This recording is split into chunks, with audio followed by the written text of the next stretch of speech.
연중 제23주간 화요일에 보내드리는 오늘의 강론, 담당의 천주교 대전교구 자양동 성당 주임 최용묵 신부입니다. 오늘 복음은 루카복음 6장 12절에서 19절까지의 말씀입니다. 그 무렵 예수님께서는 기도하시려고 산으로 나가시어 밤을 새우며 하느님께 기도하셨다. 그리고 날이 새자 제자들을 부르시어 그들 가운데에서 12를 뽑으셨다.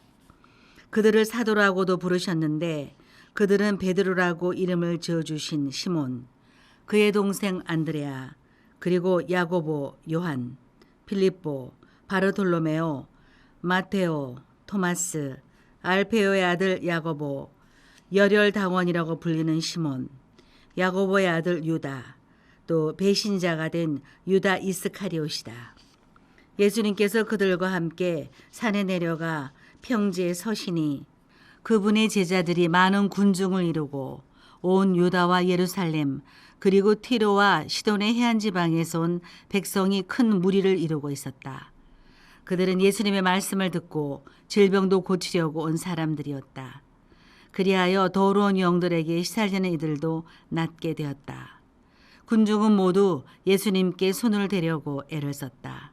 그분에게서 힘이 나와 모든 사람을 고쳐주었기 때문이다.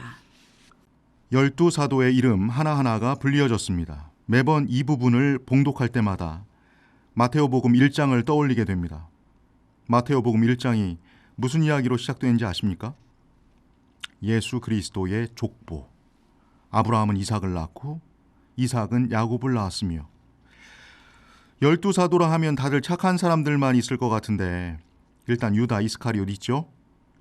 과격한 민족주의자들이라 불리던 열혈당원, 로마의 무력으로 항거하던 이들이었죠. 열혈당원 시몬이 있습니다. 세리 마테오, 이방인들과 교류하면서 로마에 세금 걷어다 바치는 일을 하던, 정해진 세금보다 더 걷어서 거기서 이윤을 내어 먹던 죄인. 이 사람들뿐만이 아니죠. 예수님 죽음 앞에서는 저 빼고 다들 배반했습니다. 저는 사도 요한 신부입니다. 예수님의 족보 역시 마찬가지입니다. 아브라함부터 시작해서 많은 사람들이 소개되는데 다 좋은 사람들이었을까? 하느님께 등 돌린 놈, 우상 숭배한 놈, 정치 말아먹은 놈, 아무튼 안 좋은 놈, 나쁜 놈, 이상한 놈들도 족보에 다 포함됩니다. 마테오 복음사가는 이들을 의도적으로 빼지 않았습니다. 그냥 그대로 그들의 이름을 복음서에 기록합니다. 12사도의 이름 앞에서 그리고 예수님의 족보를 읽을 때마다 드는 생각은 이게 그리스도인의 인생이고 교회다. 갑동사제관에 살 때 화초 몇 개를 키웠습니다. 남자들만 사는 사제관, 남자 혼자 사는 방 삭막하죠. 살아있는 것이 필요하다 싶어서 화초를 키웠던 겁니다. 그런데요, 관리를 한다 해도 천천히 잎이 시들어가기도 하고 어디서 들어왔는지 이름도 모르겠는 조그마한 벌레들이 잎에 끼어 있기도 합니다. 물 주고 같이 살아줘서 고맙다, 매일 만져주고 시든 잎들을 떼어주고 해도 그래도 시들거나 병든 잎들은 늘 생기고 벌레는 늘 끼어 있습니다. 가끔씩 걔네들 쓰다듬어주면서 했던 말이 있으니 살아있기 때문이야. 너네가 살아있는 것들이기 때문이야. 맞습니다. 살아있기 때문입니다. 살아있는 것들이기 때문입니다. 그래서 사람마다 시든 부분도 있고 공동체에 병든 자리도 있는 겁니다. 관리하고 노력하고 기도해도 그리 조심하고 깨어있으려 해도 예수님의 사도단이 말해주듯이, 예수님의 족보가 말해주듯이 여전히 이상하고 병든 자리는 존재합니다. 이 때문에 가끔씩 비참함을 느끼기도 하죠. 안 되는 건가? 형제자매 여러분, 그런 자신에게 말해주십시오. 그것은 나의 일부이지 전부가 아니다. 일부입니다. 전부 아닙니다. 중요한 건 그 일부를 숨기지 말고 매일 하느님께 봉헌하면서 다시 그분을 향해 나아가야 한다는 것입니다. 더러움마저도 사랑해 주시는 분, 불완전함을 이해해 주시는 분 앞에 자신을 감추지 말고 열어 보여드리세요. 그리고 다시 하느님을 향해 나아가십시오. 기도하셔야 한다는 말입니다. 고해성사를 보셔야 한다는 말입니다. 하느님 앞에서 숨기면 안 됩니다.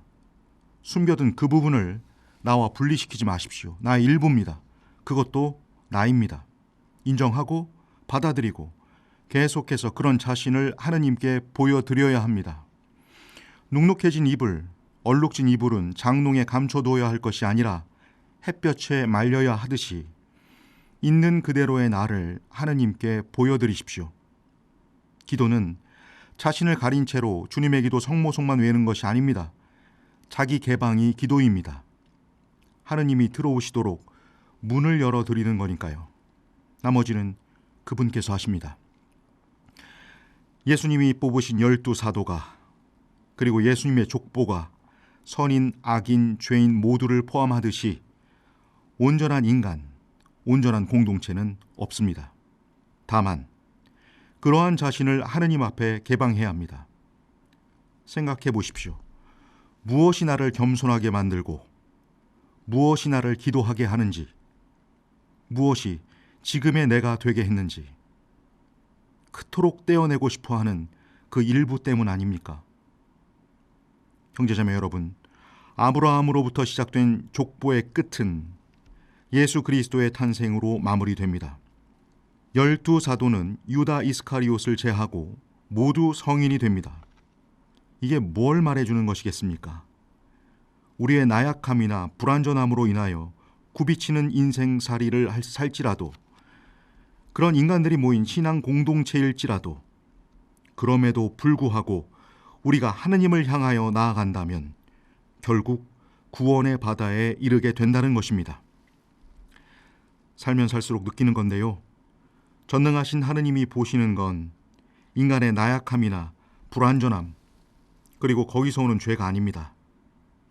그런 네가 그럼에도 불구하고 나에게로 오는가? 하느님은 그걸 보십니다. 오늘의 강론, 지금까지 담당해 천주교 대전교구 자양동 성당 주임 최용묵 신부였습니다. 내일도 최용묵 신부의 강론이 계속됩니다.